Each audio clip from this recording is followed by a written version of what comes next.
आज हम लोग एम.एल. अग्रवाल बुक से आईसीएसई क्लास 10th के मैथ्स के बुक का कुछ चैप्टर्स कवर करने वाले हैं। जहाँ तक होगा, फर्स्ट है जीएसटी टैक्स।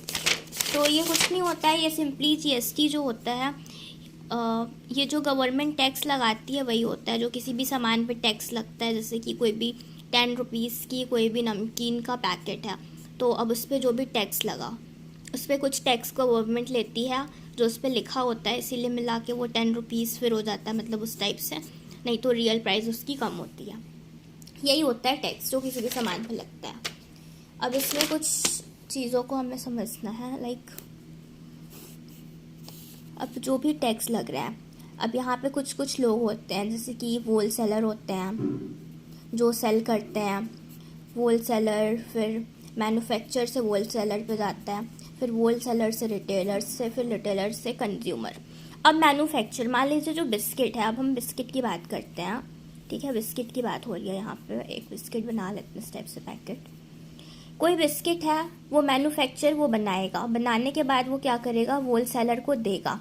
होल सेलर मतलब वो ढेर सारा बिस्किट एक जगह पे रखेगा, किसी अपने फैक्ट्री वगैरह में या किसी शॉप पे बहुत सारा सिर्फ और सिर्फ बिस्किट है, तो वो बिस्किट ही रखेगा। फिर वो रिटेलर को देगा, और जो रिटेलर है वो अब कंज्यूमर को देगा। रिटेलर जैसे कि कोई शॉपकीपर को देगा। होल सेलर क्या करेगा, ढेर सारा बिस्किट ले जाके अलग अलग जगह के सब शॉपकीपर को देगा, किसको किसको बिस्किट चाहिए।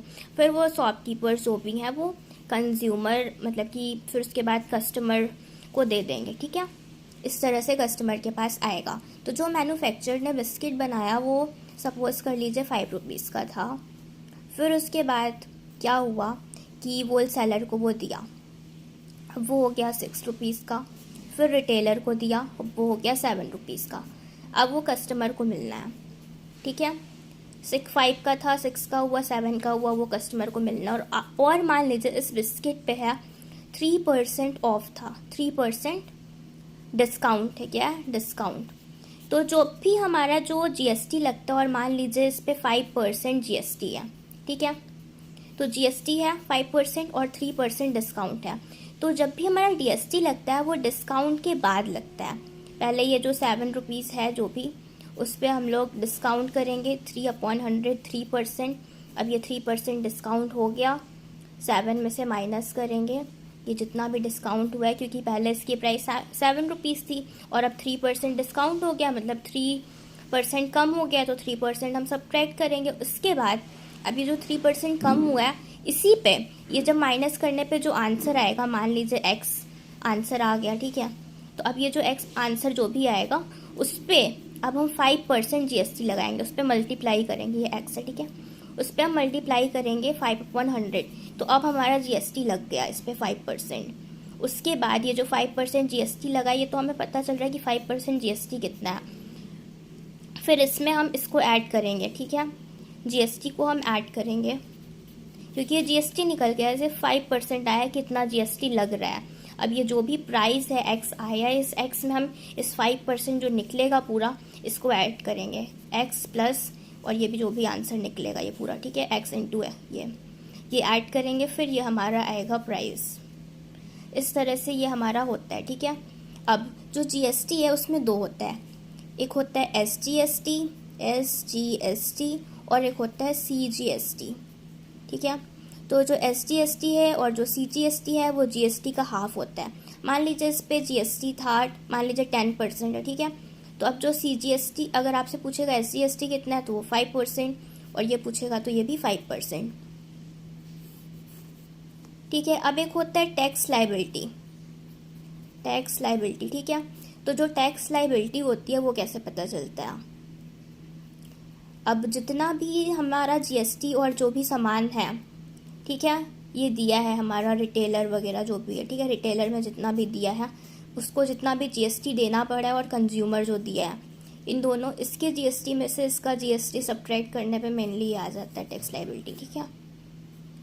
और ये एसजीएसटी सीजीएसटी हाफ होता है, याद रखना। और एक होता है आउटपुट जीएसटी और इनपुट जीएसटी, आउटपुट जीएसटी और इनपुट जीएसटी। तो ये क्या होता है, ठीक है। आउटपुट जीएसटी वो होता है जो जीएसटी हम लोग लगाते हैं, हम लोग का लगता है, वो होता है output GST, output income, sorry GST नहीं, आउटपुट इनकम, जो हम लोग पैसा मतलब लगाना पड़ता है इसको। और इनपुट, तो जो आउटपुट है ये हमेशा कंज्यूमर के लिए ज़ीरो होता है, ये चीज़ बस लर्न करना और कुछ नहीं याद रखना।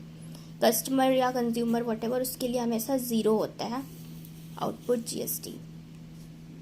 यही था इतना ही जीएसटी चैप्टर में। अब इसी पे क्वेश्चन है, जैसे कि a consumer buy a refrigerator, उसकी मार्केट प्राइस इतना है from a dealer at 15% discount at the rate of GST 18%। तो इतने का था, फिर उस पर 18% डिस्काउंट हुआ, इतना आया। अब वो बाई कर रहा है, तो कॉस्ट ऑफ रेफ्रिजरेटर ये, फिर जितना जीएसटी निकला, पहले कितनी कॉस्ट थी और अब जीएसटी कितना लगा है, वो दोनों ऐड कर दिए तो ये आ गया। ठीक है, तो इस तरह से यही है सब क्वेश्चंस, ये सब कुछ क्वेश्चंस हैं इसके मेनली। अब ये क्या था, इंट्रा स्टेट एक होता है, जब स्टेट सेम होता है तो इंट्रा स्टेट कहते हैं, और इंटर स्टेट जब दूसरे स्टेट में होता है। ठीक है, ये कुछ एमसीक्यू है इसके।